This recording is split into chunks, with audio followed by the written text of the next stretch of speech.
everyone. Aren't you excited that you're almost coming to the end of 2021? I am so very excited and I can't wait to see what 2022 is going to bring us. So today we are going to be addressing a very important topic. Yeah, I always say that. However, everything we always talk about here is very important, in the sense of contributing to your agile journey.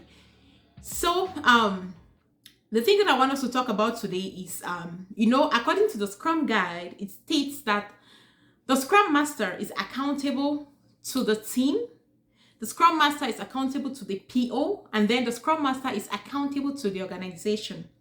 Now, it is very easy to be able to carve out your accountabilities as a Scrum Master to your team members, your accountabilities as a Scrum Master to the PO. Now, where the challenge has always been is your accountability to the organization. So the ambiguity around here is, for some reasons, some Scrum Masters have been debating that the Agile Coach is accountable from the organizational standpoint.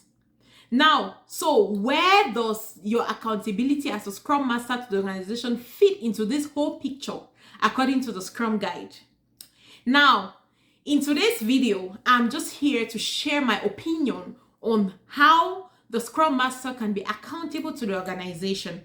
Again, as you may already know, this is a very free platform where everyone can share their opinion regarding any topic around Agile and Scrum. But to this specific topic, if you have contributions to make, which I would greatly appreciate, use the comment section to drop your thoughts so that, again, we all can continuously exchange knowledge and grow in this whole Agile career journey. Now, let's dive straight into our topic.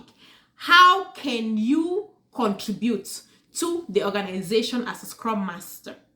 I'm just going to highlight some 6 key points that I have always done, as a Scrum Master that greatly contributes to the organization. Number 1, it's very simple. Just do the right thing.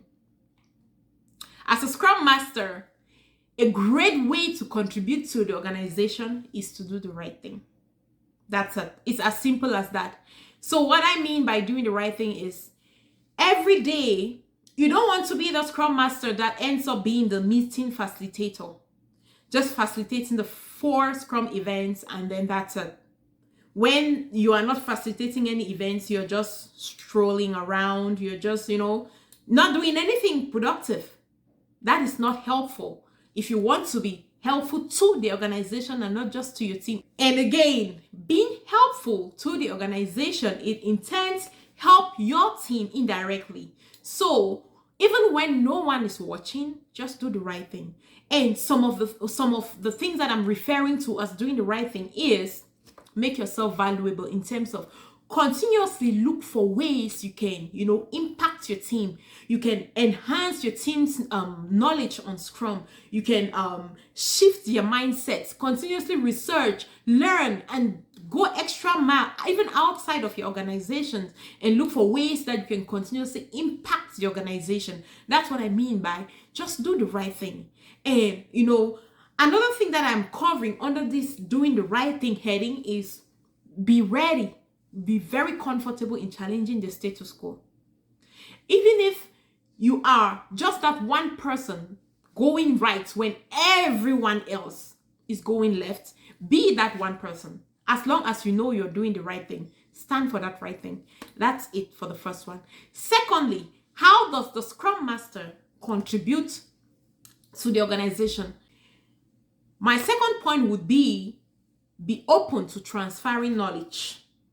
Look for areas, look for gaps that you think knowledge transfer is needed and go ahead and transfer the knowledge. Don't be stingy with knowledge, So you being able to help the organization understand the empirical Scrum, it indirectly makes your life easy. It will reduce resistance. It will push your agenda of helping even your team to become self-managing and self-organizing. The impediments that may come from leadership because of their lack of knowledge of the Agile and Scrum concepts, it will greatly reduce. So look for areas where you think there is a huge gap, from a leadership perspective on the understanding of Agile and Scrum. Go ahead and train them. So train them to understand Agile and Scrum so that they will in turn give you the support that you need to be able to help your team better. That's the second point. The third area where you may be accountable to the organization is contribute to communities of practice in your organization. If you have a center of excellence in your organization, contribute. You see, make sure you attend them, and not just attending them. Don't just go attend them to be a spectator. Nobody wants a spectator around. Attend and contribute. Look for ways, share ideas, things that you've learned in your whole journey that you think that, may positively add to the organization, the communities of practice. Go ahead and share. It mustn't only be the positive things, even the things that you're struggling with, you see. So find that balance. Even the things that you're struggling with, just you sharing these things you're struggling with, it may open the eyes of other teams, other contributors to the communities of practice, and it may help them not make the same mistakes, you see, or they may even give you suggestions on how you can improve, you see. So be a contributor to the communities of practice in your organization. Now, even if you don't have any community of practice in your organization, you can go ahead and start one. I have done that several times. I have been the founder of so many communities of practice in some of the organizations I've worked for. So be the founder of a community of practice in your organization. That is how you're accountable to your organization. You see, you're forming that front where together you people can continuously thrive in your transition journey. That's another way you can add to your organization. Another way you can contribute to the organization is go out there, step out of your just being an ordinary Scrum Master comfort zone and go outside and to coach leadership. Sometimes leadership can be a pain, on the neck, especially when it comes to resistance. And that would definitely affect the way your team functions, especially middle management.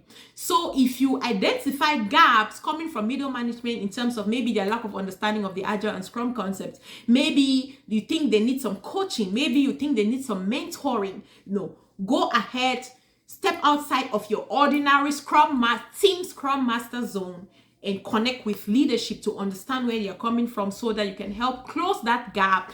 And it will in turn make your life easy, you see? Even though I first want you to understand that it's not all about you. As a Scrum Master, it's never about you. But trust me, as you contribute to helping the organization, helping your leadership, it makes your own life easy. That's another way you can be a good contributor to your organization. Another way that you can be accountable to the organization as a Scrum Master is to help facilitate organizational events. In my experience as an Agile Coach, being a Scrum Master, there are always standard workshop sessions that is designed to help push the Agile transition agenda in the organization. So do not just leave this all to your Agile coaches.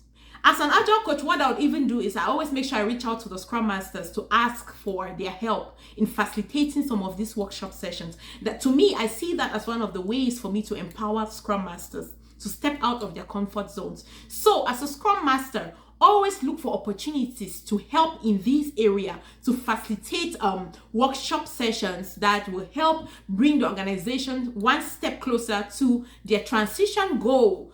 And not just workshop sessions, there are times that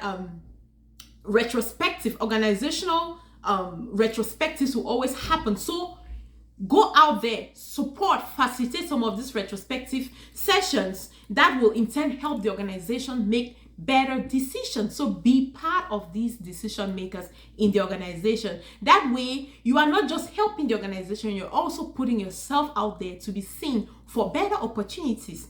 So you see, last but not the least, be aware of your own blind spots. That is critical. What I mean by be aware of your own blind spot is be coachable. Coaching starts with you. Don't be that kind of a leader that you only want to coach other people, but you're not open to be coached.